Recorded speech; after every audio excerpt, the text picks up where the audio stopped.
Hey, savages. Today we are going to touch on the fact that it seems a judge has saved us from Biden once again, at least temporarily, and the recent influx with the immigration issue. All right, you know the deal. You want to hit? Here you go. And Joan Shingang Shanga Koala. Cause fuck you, that's why. Cause fuck you, that's why. Cause our youth needs their butt kicked, that's why. They ought to be fighting in a war, that's why. They need fucking discipline, that's why. Fuck you, that's why. This is a hemispheric challenge that demands hemispheric solutions. Working with our neighbors in the region, we can and will reduce the number of migrants who reach our southern border. At the Capitol, House Republicans unveiled a new border security bill. They say it would resume border wall construction, hire and train 22,000 Border Patrol agents, and provide retention bonuses for existing agents. Republicans also want to modernize technology. They blame the Biden administration for the record numbers of people who've crossed into the U.S. They're encouraging people to come into America legally, knowing they don't have valid asylum claims, they don't have beds to house them. There's no mechanism when they send them to other states to take care of those folks. They don't care about those people. House Republican leaders criticized the Biden administration's plan, saying they believe once the regional processing centers open, they will increase illegal immigration. Oh, the door's even more open. All I got to do is get a coyote from the drug cartel to fill out my CBP1 app for me. Welcome and thanks for coming as always. Appreciate the stop. We'll get right into it. So like I said in the intro there, it seems that as of late a pattern has emerged that, the only thing saving us from Biden reigning over a complete third world Democrat shithole is our judiciary.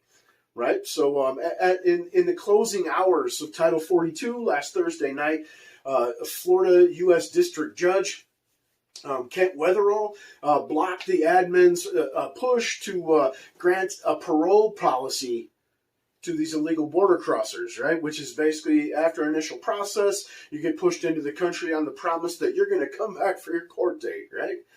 But the judge went on to state that he decided back in March that such a policy would be unconstitutional. So again, the judiciary, at least temporarily, saving us from an absolute Biden failure, right?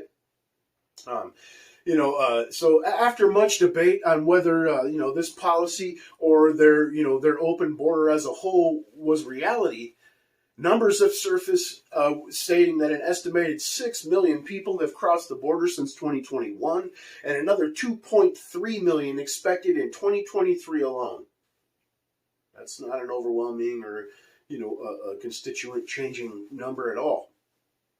But, basically it forced White House spokesman John Kirby to actually be honest. And the guy admits that the Biden admin has and will continue to create pathways for these asylum seekers, right? In other words, noting an open border policy. In the meantime, though, the ever slimy Cuban-born DHS head Alejandro Mayorkas, as he travels around and, makes snide remarks and, just empty platitudes and tells you how the border isn't open and it never was open. Refuses to answer questions or turn over information.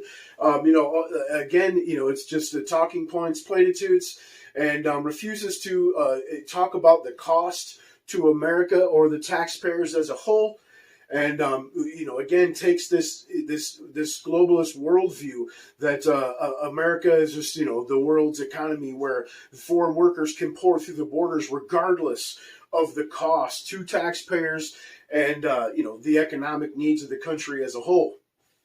Leftists love to push, the saying that, diversity is our strength and it's a net economic gain.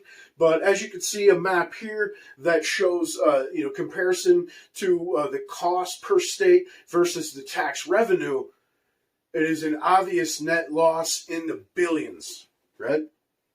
And the Biden admin continues to try to, increase these costs by, giving away cell phones and millions of dollars, upwards of $325 million, to left-wing nonprofits and cities to help settle these illegals into our U.S. states and cities, right? And showing, all the while showing you, sob stories about 300-pound women saying that they were granted asylum due to starvation and lack of work, right? The latter making her an economic migrant rather than an actual asylee, right? But it seems that people that, vote Dem on a, pretty large statistical scale are now realizing that they vote Dem, and these policies are going to affect them just like everyone else, having expected, apparently, border states and cities to absorb the cost of their lunatic leftist policies. Where, Yuma, Arizona, for instance, just recently came out and said that they were forced to eat $26 million in unfunded healthcare costs for these people, right? I mean, that's just one small place. Like, Yuma's an outback, desert hole in reality, right? But it's always the lowest income earners, minorities, and the young that are just starting out, the most at risk in these situations, and will feel, the hardest hit, right? But overall, this is, an actual, controlled demolition of the country, and the Cloward pivot approach hard at work.